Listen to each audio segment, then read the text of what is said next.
အားလုံးပဲမင်္ဂလာပါဒီဗီဒီယိုလေးမှာကြည့်ဒီ Science ရဲ့ Chapter 1 Life Science သင်ခန်းစာအပိုင်း 3 ကိုလေ့လာမှာဖြစ်ပါတယ်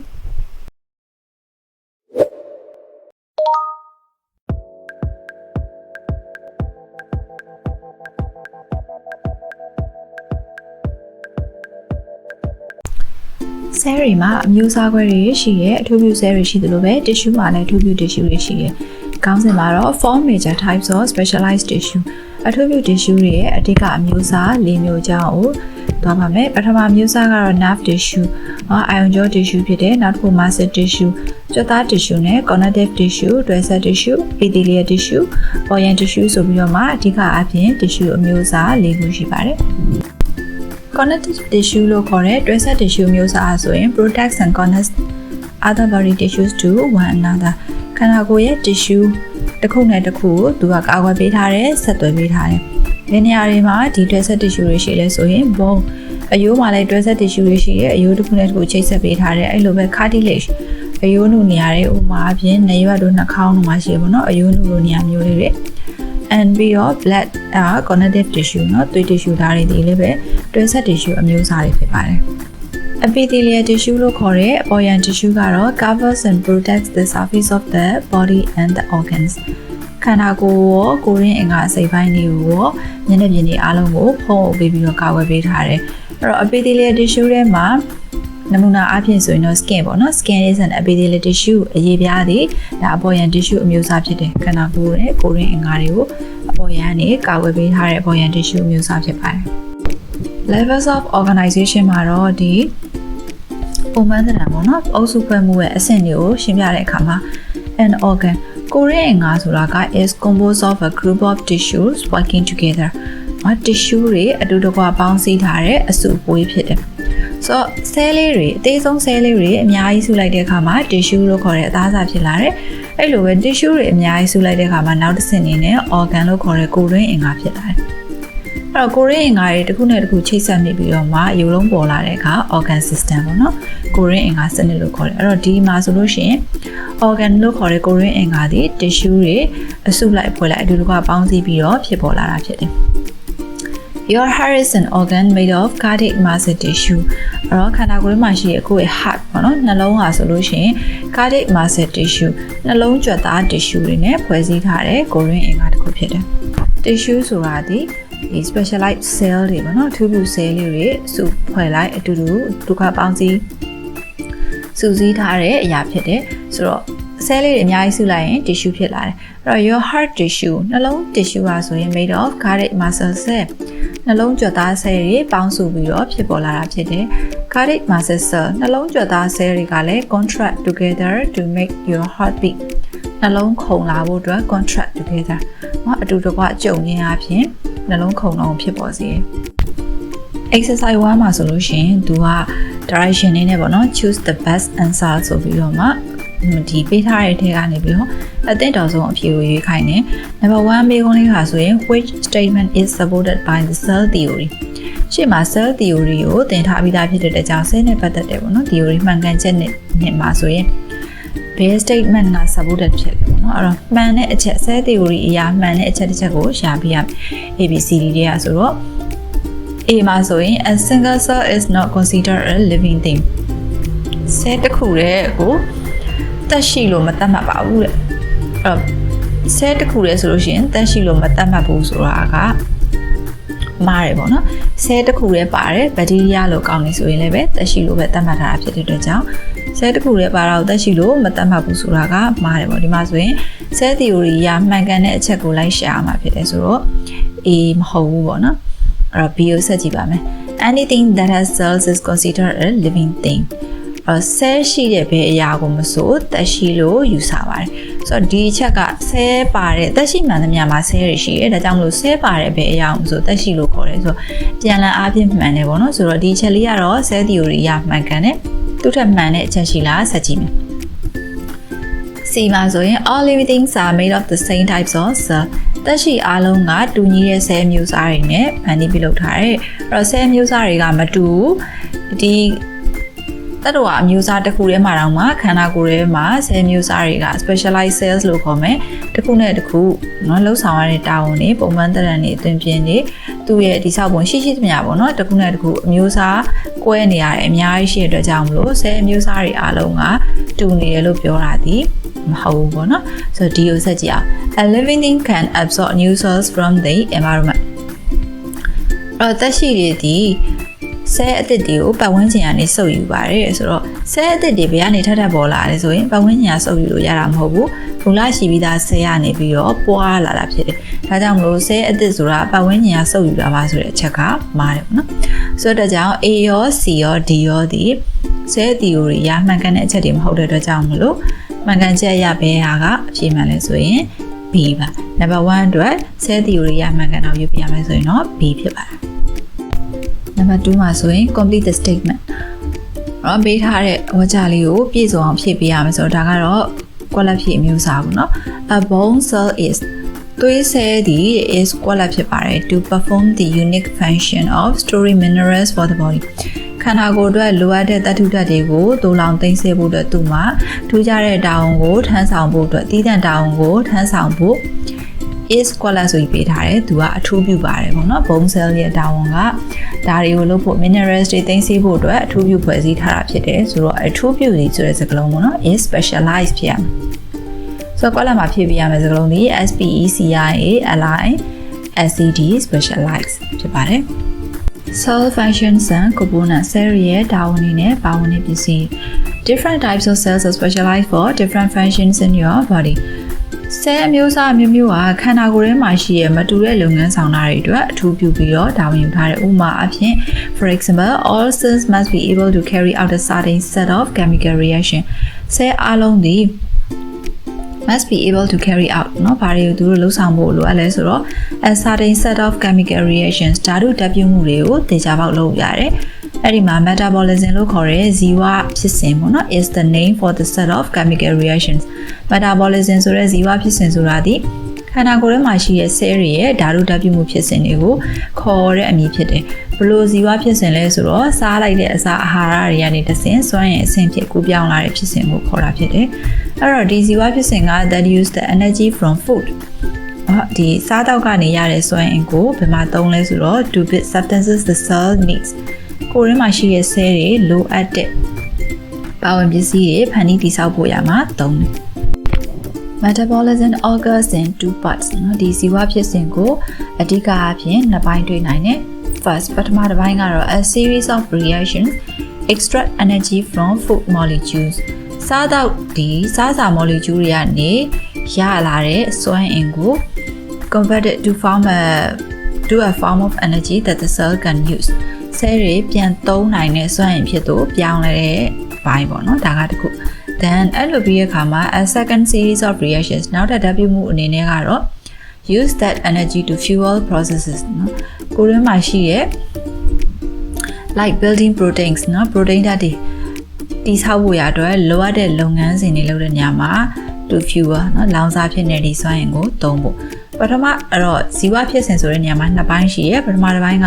စားလိုက်တဲ့အစားအစာတွေကို energy အနေနဲ့ပြောင်းမယ်စွမ်းအင်အနေနဲ့ပြောင်းမယ်ပြီးရခါစွမ်းအင်ထုတ်လုပ်မယ်အဲ့စွမ်းအင်ကို cell တွေလိုအပ်တဲ့နေရာမှာသုံးနိုင်အောင်လုပ်မယ်ဒုတိယတစ်ဆင့်အနေနဲ့တော့ခန္ဓာကိုယ်ထဲမှာရှိတဲ့ protein ဓာတ်တွေထုတ်ဖို့အတွက်ကိုဒီစွမ်းအင်ကိုလောင်စာအနေနဲ့ပေါ့နော်သူသုံးReproduction is also a necessary function for all cells ဒီလိုလုပ်တဲ့နေရာမှာ reproduction လို့ခေါ်တဲ့မျိုးပွားခြင်းကလည်းပဲ necessary function for all cells ဆဲအားလုံးအတွက်မရှိမဖြစ်လိုအပ်တဲ့လုပ်ငန်းစဉ်တစ်ခုဖြစ်တယ် cells တွေကဘယ်လိုနည်းအားဖြင့်မျိုးပွားလဲ cells reproduce by a process called cell division ဆဲတွေဘယ်လိုနည်းအားဖြင့်ပွားလဲဆိုလို့ရှိရင် a process called cell division ဆဲကွဲပွားခြင်းလို့ခေါ်တဲ့ဖြစ်စဉ်အပြင်ဆဲတွေမျိုးပွားတယ်အော်ဒရိစံတွေမျိုးပွားသလိုမျိုးမဟုတ်ဘူးဆဲတွေကဘယ်လိုမျိုးပွားလဲဆိုရင်မူလရှိပြီးသားဆဲရနေပြီးတော့ကွဲထွက်ပြီးတော့ပွားများတယ်เนาะ in this process အဲ့လိုမျိုးဆဲကွဲပွားတဲ့ဖြစ်စဉ်မှာဆိုရင် the parent cell မိဘဆဲပေါ့နော်မူရင်းဆဲသည် divides into two identical daughter cells ထပ်တူညီရဲ့သားသမီးဆဲနှစ်ခုကိုကွဲပွားသွားတယ်အဲ့မူရင်းဆဲကြီးတစ်လုံးကနေပြီးတော့နော်အရွယ်ရောက်လာတဲ့အခါမှာဆဲနှစ်ခုအနေနဲ့ကွဲထွက်သွားတယ်ကွဲထွက်သွားတဲ့အခါမှာလည်းမူရင်းဆဲနဲ့တပုံစံနဲ့ထပ်တူညီတဲ့ဆဲနှစ်ခုဖြစ်နေကွဲသွားတယ် အဲ့လိုမျိုးနဲ့ cell လေးတွေကထပ်ခါဆင်ပွားလာတယ်အဲ့ဒီ cell ကွဲပါခြင်း cell division ဘိုင်းကိုတော့နောက်သင်ခန်းစာမှာသင်ရမှာဖြစ်ပါတယ်cell components လို့ခေါ်တဲ့ဒီပေါ့နော်တာမန်မျက်လုံးနဲ့မမြင်ရတဲ့ cell တိလေးတစ်လုံးနဲ့မှာကိုပဲပါဝင်ပစ္စည်းအများကြီးရှိတယ်။အဲ့တော့ cell ထဲမှာဘာတွေအဓိကအဖြစ်ပါဝင်လဲဆိုတဲ့ဟာတွေကိုဒီမှာပေါ့နော်ပုံလေးမှာပြထားတယ်။အထူးသဖြင့်တော့ animal cell နဲ့ plant cell ကိုရှင်းပြထားတယ်နှစ်ခုမှာဘာတွေကွာခြားလဲတတ္တဝါ cell နဲ့အပင် cell ထဲမှာရှိတဲ့ cell တစ်လုံးချင်းစီအတွင်းထဲမှာပါဝင်ပစ္စည်းကိုကြည့်မယ်ဆိုရင်ပထမအဆုံးအနေနဲ့ nucleus cell အုံနောက်လို့ခေါ်တဲ့ cell ရဲ့အဓိကပေါ့နော် control လုပ်တဲ့အစိတ်ပိုင်းပြီးရင် mitochondria ဒီဝက်ဥကြောင်းလေးလိုမျိုးပေါ့နော်အရစ်ခွေနေတဲ့အပိုင်းလေးနောက်တစ်ခါ cytoplasm လို့ခေါ်တဲ့ဒီ cell ထဲမှာရှိတဲ့ jelly လိုမျိုးအရည်ပေါ့နော်နောက်ခံအရည်ပြီးရင် vacuole လို့ခေါ်တဲ့ cell ရေကွက် cell ထဲမှာရှိတဲ့ရေဓာတ်တွေကိုဖြည့်ဆည်းပေးတာနောက်တစ်ခါ cell ရဲ့အပြင်ဘက်မှာကာကွယ်ပေးထားတဲ့ cell membrane လို့ခေါ်တဲ့ cell အမေးပါအဲ့တော့ဒီအထိကတော့ animal cell လို့ခေါ်တဲ့တတ္တဝါ cell မှာရော plant cell လို့ခေါ်တဲ့အပင် cell မှာပါတယ်ပေါ့နော်ဒီပါဝင်ပစ္စည်းတွေ nucleus ပါတယ် mitochondria ပါတယ် cytoplasm vacuole cell membrane ဒါတွေဒီ animal cell plant cell နှစ်ခုလုံးမှာပါဝင်တဲ့ပစ္စည်းတွေဖြစ်တယ်ဒါပေမဲ့ plant cell မှာဘာတွေထပ်ပြီးတော့ပါလာလဲဆိုတော့ chloroplast လို့ခေါ်တဲ့အစိမ်းရောင်ချက်ပစ္စည်းလည်းပါဝင်လာတယ်ပြီးတဲ့အခါ cell wall လို့ခေါ်တဲ့ cell နံရံပေါ့နော်ဆဲမေးပါတယ်မဟုတ်တော့သူမှာဆဲနိုင်ရန်ဆိုတဲ့ပါဝင်ပစ္စည်းတစ်ခုပါထပ်ပါလာတယ်ဆိုတော့ plant cell ဒီဆဲရောင်ချက်ပစ္စည်းလည်းပါတယ်ထို့အတူဆဲအလွှာနောက်တစ်ထပ်ဖြစ်တဲ့ cell wall ခေါ်တဲ့ဆဲနိုင်ရန်လည်းပါဝင်တယ် different cell types have unique functions မတူညီတဲ့ဆဲမျိုးစားတွေမှာတိကျတာဝန်တွေရှိရဲ့ the different components of a cell အဲ့တော့ cell တွေကအမျိုးအစားမတူရင်သူတို့လုပ်ရမယ့်အလုပ်တွေလည်းမတူအဲ့လိုပဲ different components of a cell cell ထဲမှာခုနကပါခဲ့တဲ့ပါဝင်ပစ္စည်းတွေကလည်းပဲတစ်ခုနဲ့တစ်ခုမတူညီတဲ့အတွက်သူတို့တစ်ခုချင်းစီမှာလည်း also have unique functions မတူကွဲပြားတဲ့တာဝန်တွေရှိပါတယ်အဲ့တော့ cell ထဲမှာဖြစ်တဲ့ပါဝင်ပစ္စည်းတွေကတစ်ခုနဲ့တစ်ခုမတူဘူးအဲ့ဒီပါဝင်ပစ္စည်းတွေဘာအတွက်အရေးကြီးရလဲဘာတာဝန်တွေလုပ်ဖို့လဲဆိုတာလေးကိုဆက်သွားပါမယ်ပထမဆုံးအနေနဲ့ cell membrane cell အမေးပါလေးဒီဘာလုပ်ပေးရလဲဆိုတော့ allows some substances into the cell and keeps others out cell ကတချို့သောပါဝင်ပစ္စည်းတွေကိုဝင်ကြည့်ထွက်ကြည့်ပေါ့နော်လုပ်ဖို့အတွက်ကိုခွင့်ပြုတယ်ဒါပေမဲ့အများအပြားတော့ cell အမေးပါဒီအတွင်းထဲကပစ္စည်းကိုပြင်ပကဒီပေါ့နော်အလွယ်တကူအန်ရဖြစ်စေနိုင်တဲ့အရာတွေဝင်ရောက်လာလို့မရအောင်လို့ကာကွယ်ပေးထားတဲ့အလွှာပါလေးဖြစ်တယ်တချို့သောပါဝင်ပစ္စည်းလေးတွေကတော့အတွင်းနဲ့အပြင်ပေါ့နော်ဝင်လို့ထွက်လို့ရတယ်ဒါပေမဲ့သူကအပေါ်ယံပေါ့နော်ဒီလူခန္ဓာကိုယ်ကအရေးပြလို့ပဲဆဲတစ်ခုလုံးရဲ့အတွင်းထဲကပစ္စည်းတွေကိုကာကွယ်ပေးထားတဲ့အလွှာပါလေးဖြစ်တယ် mitochondria ကတော့ site of cell metabolism ဆဲရဲ့ဇီဝဖြစ်စဉ်ဖြစ်သွားတဲ့နေရာဖြစ်တဲ့ converts energy into a form the cell can useစွမ်းအင်ကို cell ကအသုံးပြုနိုင်တဲ့ပုံစံဖြစ်နေပြောင်းပေးတဲ့နေရာဖြစ်တယ်။ဒီနည်းအားဖြင့် cell ထဲမှာစွမ်းအင်တွေပြောင်းလဲပေးတဲ့နေရာ cell အသက်ရှူခြင်းပြုလုပ်တဲ့နေရာပေါ့နော်။ cell အတွက်လိုအပ်တဲ့စွမ်းအင်တွေကိုပေးတဲ့ cell ရဲ့ဓာတ်အားပေးစက်ရုံလို့ပြောလို့ရတယ်။နောက်တစ်ခုကတော့ nucleus cell အုံနောက်လို့လည်းခေါ်တယ်။သူဒီ store cells DNA cell တစ်ခုလုံးကိုအဓိကထိန်းချုပ်ထားတယ်။သူ့ထဲမှာဘာတွေသိမ်းဆည်းထားလဲဘာတွေ store လုပ်ထားလဲဆိုရင် cells DNA ဒီ cell လေးရဲ့မျိုးရိုးဗီဇပစ္စည်းเนาะ DNA တွေကိုဒီထဲမှာတွေ့ရတယ်ဆိုတော့ cell အုံနောက်ဒီ cell တစ်ခုလုံးကိုအဓိကထိန်းချုပ်ထားတယ်သူ့ထဲမှာမျိုးရိုးဗီဇပစ္စည်းတွေအထူးသဖြင့်သို့လောင်သိမ်းဆည်းထားတယ် nucleus လို့ခေါ်ပါတယ်ပင် cell မှာရောတရဝ cell မှာရော nucleus ပါတယ်ဒါပေမဲ့ cell တစ်လုံးလေးနဲ့ရှင်သန်နေတဲ့ bacteria လို့အကောင်တွေမှာတော့ဒီ cell အုံနောက်မပါဘူး ribosome ကတော့ site where proteins are built protein ဓာတ်တွေအဓိကထုတ်လုပ်ပေးတဲ့နေရာဖြစ်တယ် ribosome ကဘယ်ဟာလေးကိုအများထုတ်ထားလဲဆိုတော့အဲ့ cell ထဲမှာမြင်နေရတဲ့အဆက်လေးအသေးဆုံးသောအဆက်အပြောက်အမှုန်လေးတွေပေါ့နော်အဲ့ဒါလေးအနိကချက်ကြည့်လိုက်မယ်ဆိုရင်တော့ပုံမှန်မြင်ရတာတော့လုံးဝအမှုန်အမွှားတိတ်လေးတွေပေါ့နော်တဲမုံဆက်လေးတွေလိုမျိုးအဲ့ဒီအစီလေးတွေကိုပြောတာပါ ribosome လို့ခေါ်တယ်အဲ့ဒါလေးတွေအဲ့ဒီမုံမွှားတိတ်လေးတွေကဘာလုပ်လဲဆိုတော့ proteins တွေ cell အတွက်အဓိကလိုအပ်တဲ့ protein ဓာတ်တွေကိုဖန်တီးပေးတဲ့နေရာဖြစ်တယ်ဆိုတော့ cell ရဲ့ပါဝင်ပစ္စည်းတွေမှာဆိုရင် nucleus ဆိုတာဒီ cell ကိုအဓိကထိန်းချုပ်ထားတဲ့ cell အုံနောက်ဖြစ်တဲ့ဒီ cell အုံနောက်ထဲမှာဘာတွေပါလဲဆိုရင် cell ရဲ့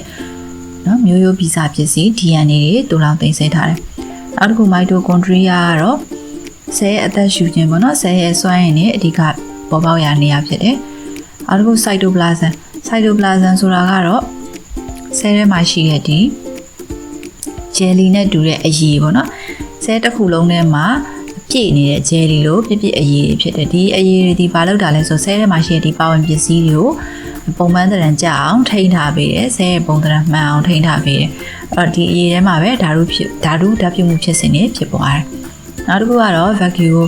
ဆဲရေခွက်ဆိုလို့ရှိရင်ဆဲရေခွက်လို့ပြောတဲ့အတိုင်းပဲဆဲထဲမှာလိုအပ်တဲ့ရေဓာတ်နဲ့အစားအစာတွေကိုတူလောင်သိမ်းဆဲထားတဲ့နေရာဖြစ်တယ်